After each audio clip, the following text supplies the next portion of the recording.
현재 많은 국가들에서 주력으로 운용 중인 대부분의 전투기인 F5, F-16, 미그-21, 미그-23, 수호이 25 등 상당히 노후화돼 기종을 가리지 않고 구형 전투기들의 추락 사고가 발생하고 있습니다. 전 세계에선 기존 노후화된 전투기를 운용하는데 매우 심각한 한계성을 느끼고 있는 상황이죠. 이 때문에 최근 수많은 국가들에서 자국의 새로운 전투기를 도입하기 위해 국가적 규모의 신규 사업을 적극적으로 추진하고 있는 것이죠. 우크라이나 전쟁으로 인해 군사 안보가 대두되면서 유럽 및 러시아 인근 주변 국가들의 군비 경쟁이 나날이 가속화되어 가는 시점에 이런 비전투 손실은 가히 치명적인 타격이라고 할 수 있습니다. 이 중 특히 개발도상국에 비해 상대적으로 자본력이 풍부한 선진국 중심으로 이러한 움직임이 강력하게 나오고 있는 상황입니다. 최근 한국과 협력 사업이 모두 성사되면 거래액은 총 얼마가 될지 가늠조차 어려운 천문학적 규모의 방산협력을 맺으며 새로운 형제의 나라로 급부상하고 있는 폴란드가 그 대표적 사례라고 할 수 있습니다. 우크라이나 전쟁이 예상밖의 장기화 국면에 접어들게 되면서 전 세계적 안보 불안이 나날이 심화되자 러시아의 안보 위기에 가장 취약한 위치에 놓여 있다고 할 수 있는 폴란드는 자국의 국방력 강화에 모든 총력을 쏟아붓기 시작했습니다.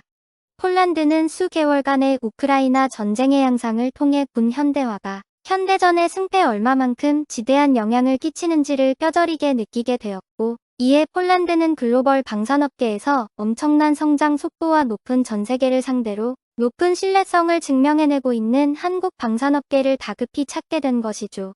특히 최근 한국형 차세대 전투기인 KF-21의 첫 비행이 매우 성공적으로 진행되는 것을 유심히 지켜봤던 폴란드 국방부 측은 K2 전차 980대와 K9인 자주포 648대에 이어 자국의 노후화된 전투기를 대체할 FA-50 경공격기 개량형 48대를 전격 도입하겠다는 선언을 해 현재 CNN과 뉴욕타임즈, NYT 등 다수의 주요 외신들에서조차 놀라며 엄청난 화제가 되고 있는 상황입니다.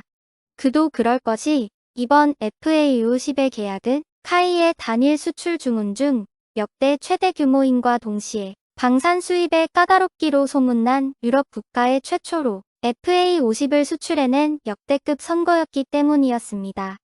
이 과정에서 그간 저평가되어 왔다고 할 수 있는 대한민국의 글로벌 전투기 제조 경쟁력이 본격적으로 입증되기 시작하며 31일 우리 방산업계에 따르면 기존에는 수요가 없었던 중유럽과 아프리카, 중동의 다수의 국가들에서도 FA-50 경공격기에 대한 구입 문의가 쇄도하고 있다고 전했습니다.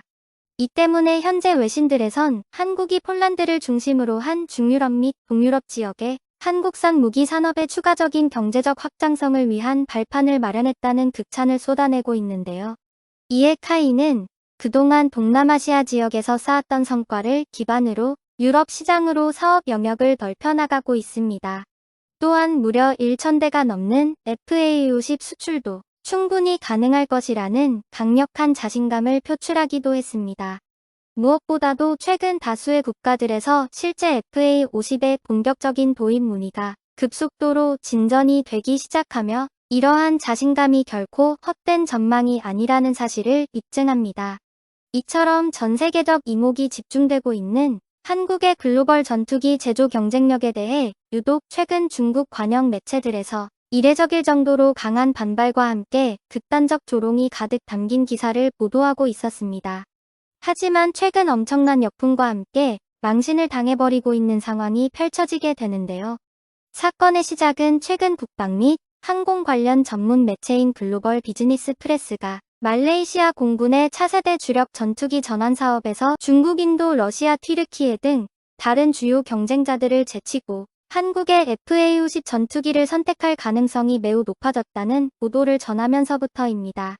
매체는 말레이시아 공군 사령관 아자르 칸과의 인터뷰를 통해 한국의 FA-50이 현재 경쟁 중인 다른 항공기보다 저렴하고 효율적인 초음속 첨단 병공격 플랫폼을 보유했다라는 역대급 극찬과 함께 향후 9월 사전 계약을 통해 2023년 총선 이후 신정부가 집권한 즉시 사업이 진행될 것이라는 매우 구체적인 로드맵을 밝혔습니다.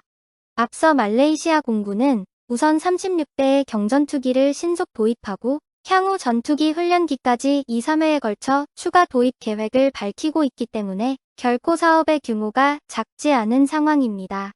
또한 이미 인도네시아와 태국, 필리핀 등에서 FA-50의 압도적인 성능과 함께 수출 판로를 개척한 만큼 이번 말레이시아의 수출 계획까지 성공해낸다면 향후 한국은 아시아 시장에서만 최소 180대 이상의 FAU 이러한 한국 방산의 순풍에도 불과 2달여 전까지만 해도 중국 관여 지난 5월 왕이 뉴스의 국방 관련 기사에선 중국과 파키스탄이 공동 개발한 JF-17 전투기가 한국의 FA-50 전투기와 함께 말레이시아 공군의 경전투기 조달 프로젝트 입찰 캠프의 최종 후보로 올랐다면서 다만 FA-50 전투기는 말레이시아 공군이 높이 평가하는 중거리 무기 능력 측면에서 JF-17 전투기에 비해 현격하게 떨어지고 있기 때문에 선두 자리에서 뒤처지고 있다는 말도 안 되는 주장을 당당히 늘어놓고 있었던 것이죠.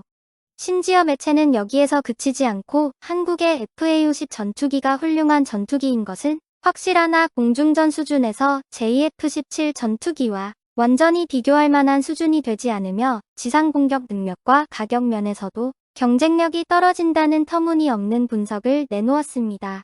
결정적으로 매체는 JF-17의 파키스탄 공군에서 수년 동안 운용되어 왔던 점을 강조하며 향후 말레이시아가 중국산 전투기를 구입한다면 의심할 여지 없이 주변 다른 국가들을 중심으로 중국산 무기 및 장비 수출을 확대해 나갈 수 있을 것이라는 어처구니 없는 포부를 펼치고 있습니다.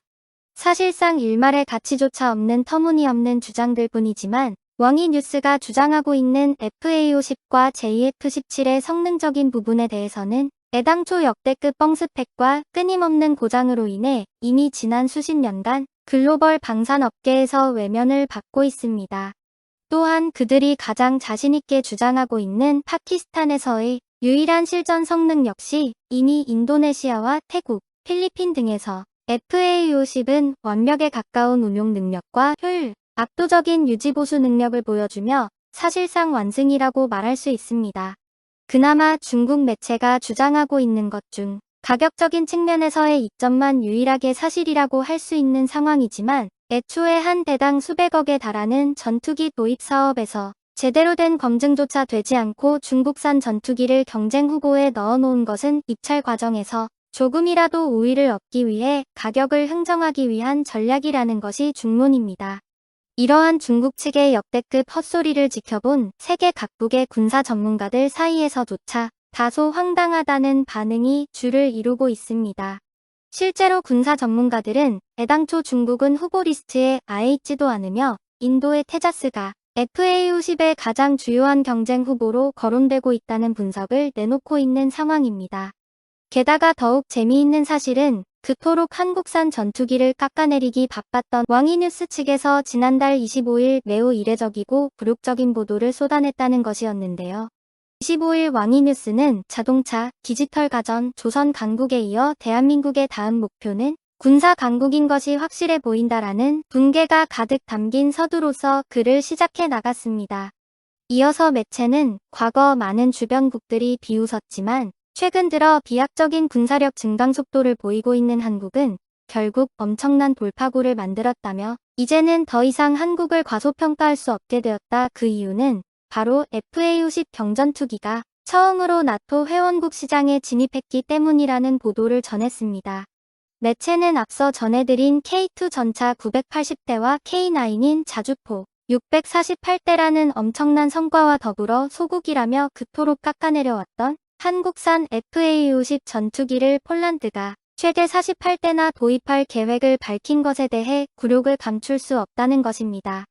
결정적으로 중국 매체들이 더욱 충격을 받을 수밖에 없었던 이유는 바로 불과 2달 전 말레이시아의 전투기 도입 사업의 성격과 달리 이번 폴란드의 FA-50 도입 계획은 자신들이 그토록 깎아내려왔던 전투기가 폴란드의 기존 미그-29, 수호이 21을 완벽하게 대체할 것이라는 보도로 인해 자승자박의 상황에 처하기 때문이라는 것이었는데요. 이러한 이유 때문이었는지 왕이 뉴스는 돌연 FA-50은 록히드 마틴의 베스트셀러 전투기 F-16에 파생 항공기로서 호환성과 운용 과정에서의 비용 절감 능력이 상당히 우수하다면서 그 유사성이 무려 80%에 달해 폴란드가 선택할 수 있는 가장 이상적인 선택이었다라는 어색하기 그지없는 칭찬 세례를 쏟아붓기 시작한 것이었습니다. 물론 역시나 중국 매체답게 일말의 자존심은 포기 못하겠는지 이는 FA50의 개량형 버전인 블록2에 국한된 것이라는 단서 조항을 달긴 했어도 실제 나토국에 정식 입성을 한 FA50을 두고 중국은 더 이상 한국이 만만한 존재가 아니라는 듯 현실 직시를 어느 정도 한 듯 보입니다.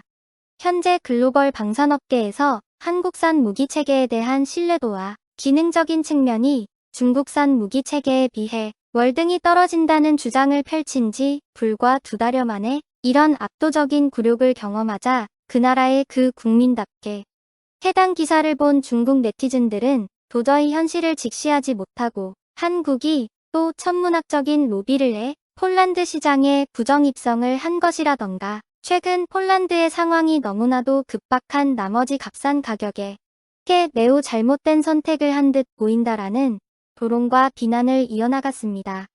그런데 이러한 중국 네티즌들의 현실 부정이 다소 안쓰럽게 느껴질 수밖에 없는 이유는 애당초 천문학적인 로비가 가능했다면 한국보다 훨씬 앞서 중국 정부가 손을 써 유럽 시장을 석권했을 것이며 그저 값싼 가격에 혹한 것이었다면 한국보다 압도적으로 가격이 저렴한 중국산 무기들이 이미 유럽 시장을 점령했을 것이기 때문이었습니다. 애초에 검증되지 않으면 접근하기도 힘든 유럽 방위산업 시장을 부족한 중국의 기술력으로 뚫을 수 있는 것을 것조차 만무합니다. 이처럼 말 같지도 않은 논리로 어떻게 해서든 현실을 부정하기 위해 애를 쓰는 중국을 보니 이젠 분노보다도 연민이 앞서고 있습니다. 물론 여전히 우리나라는 기존 방산 강국들에 비해 아직까지는 글로벌 방산 무기 시장에서의 영향력이 미흡한 건 역시 사실이기에 자만은 결코 금물이라고 생각합니다. 다만 이제는 가성비 무기에서 벗어나 미국처럼 천문학적인 가격에도 불구하고 결국에는 그 압도적인 성능 때문에 대체하기 힘들며 반드시 구매할 수밖에 없는 무기를 개발해내야 한다고 생각합니다. 그래야만 앞서 전해드린 바와 같이 중국과 같은 행패를 부리는 국가에서조차 대한민국 국방력에 대한 두려움과 경계심을 느끼고 향후 양국의 이해관계에 앞서 지금과는 다른보다 신중한 태도를 보일 것이기 때문입니다. 지금까지 이슈시티였습니다. 재밌게 봐주셨다면 구독과 좋아요 부탁드립니다.